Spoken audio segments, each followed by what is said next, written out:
Hey, Yetta, do you really respect me? Like, really, really respect me? I do. Moving forward with the Decker team. Moving forward together with the Decker team.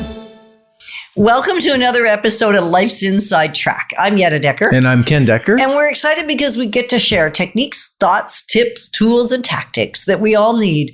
You, I, everyone. So we can turn our house into home, our families thrive, and we get to live the best life possible. Mm-hmm. We're going to consider how and kind of why we deregulate, especially with the most important people in our life. Our emotions kind of take us out of the game for a moment. Yeah. So when you say deregulate, you mean not that you have emotions, but your emotions start controlling you, and you as in you or I or anyone loses their ability to keep control. Right. Rather than keeping our emotions, what we say, and our mentor from like 25 years ago, Diana, taught us, keep your emotions between the lines. Mm-hmm. So there is a variation on our emotions. I don't want to be flatlined, and I don't want you to be either. And yet when the emotions get too far out of the control, we're in a deregulated state. Mm-hmm. We're not able to regulate and be calm, cool, and collected, even if we're excited. Like you can still be excited and still have a sense of calm about you. Yeah. And the other morning we spent a couple hours discussing triggers and what caused them and what our behavior was like and how it's changed. And we thought, you know what? This might be a great show. Now it's close to heart because it's our experiences, and it's a little scary doing this. Actually, the show's a little scary. It'll probably be scary for you too, because you're thinking there are things I didn't think I wanted to know. And yet, at least from my experience of living life, and in the past, these things would happen to us a lot more than they do now. And yet we have a tendency to think that when we do fly off the handle or deregulate, as a more kind word, I guess, or a less emotional word, that we're the only ones. Like if you ever found yourself thinking, well, they don't do that. They don't do that. I don't know what's wrong with me. Well, those things that we tend to think are unique to us are often the most universal. And when you hear someone else share the story, you go, oh, there are ways to process this and to navigate and to come back from a deregulated state. And it doesn't have to take 3 days. It can happen in a couple of seconds and certainly in a couple of minutes. Mm-hmm. And I know that when we used to deregulate, in the beginning, it was days, maybe weeks of us being at odds with each other. Right. And so just know that we've come from a place of what I would call dysfunction. Yeah. And moved to a place of what I'd call functionality. Right. And it's not that we never get triggered or never deregulate.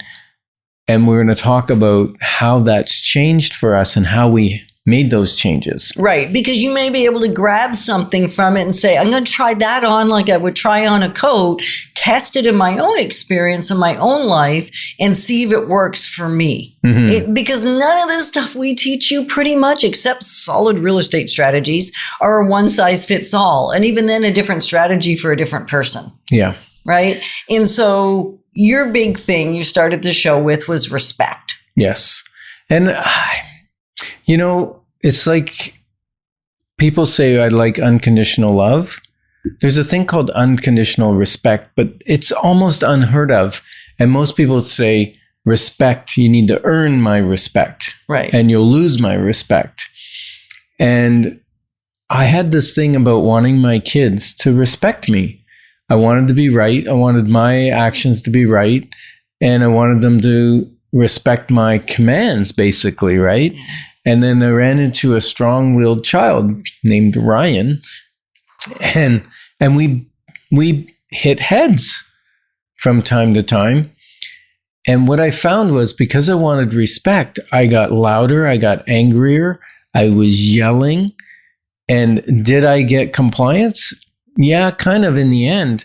But I got compliance out of fear. He feared me as opposed to compliance out of respect for me. Right. There's a big difference. Right. So as we talked about becoming deregulated, you didn't do those things in a normal course of the day. No. It was when something that didn't feel good to you, likely connected to your past, that you had an experience previously where that just felt not good to you. Yeah, I remember a specific time where I wanted him to go to his room. He had to go past me. I'm yelling at him.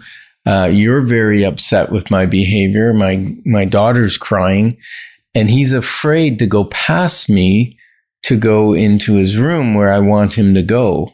And because in the past he'd said no when I told him you have to go in your room.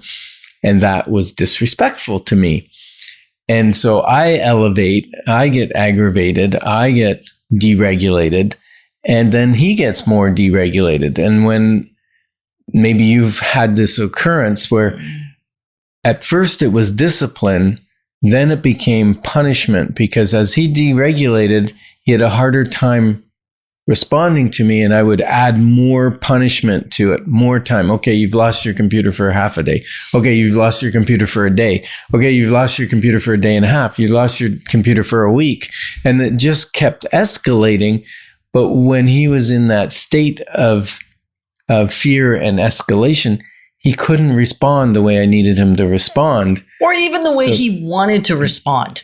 I think that's the really important thing to consider, that in an deregulated state, no one in the situation is responding, generally speaking, as they desire to.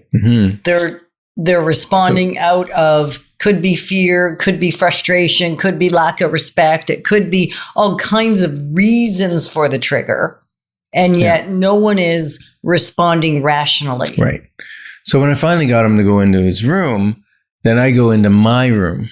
And then I'm sitting on the bed going, oh my gosh, what have I done? This is the family that I love. I've made them fear me. You know, I heard my dad saying things that I said that I swore I would never say. And I'm thinking, like, who let my dad in the room? And then I'm thinking, have I failed as a father? And just sitting on the bed there contemplating. Now, you might know that Ryan and I have a beautiful relationship in adulthood, and that there's been much forgiveness for, my anger, my things that I've done in the past. But learning what triggered it, now as we contemplate different triggers and different things, we can go deep. And the only way to change those behaviors is to go deep in your thoughts and your conversations, so you can find out where it's coming from. And once you can discover that, you can unpack it, because it's not as though the event happened and now the outcome is there immediately. There is time to pause and reflect and not fly off the handle or lose it. Right. And yet without some pause, some stillness, some quiet, we'll likely not do a good job in the heat of the moment. Right. And then I have to sit there and look at, okay, what story am I telling myself that's causing that behavior? And what am I getting from that behavior? What end result, a positive result am I getting that maybe a different behavior would get me an even better result? Right. But I haven't thought through that well enough to get there. And so ultimately, when we have a trigger, it's an indication that there's something from the past that we need to go back and address. Right. So we're grateful to be your partners on this journey towards wisdom, wealth, and worth. Moving forward with the Decker team. Moving forward.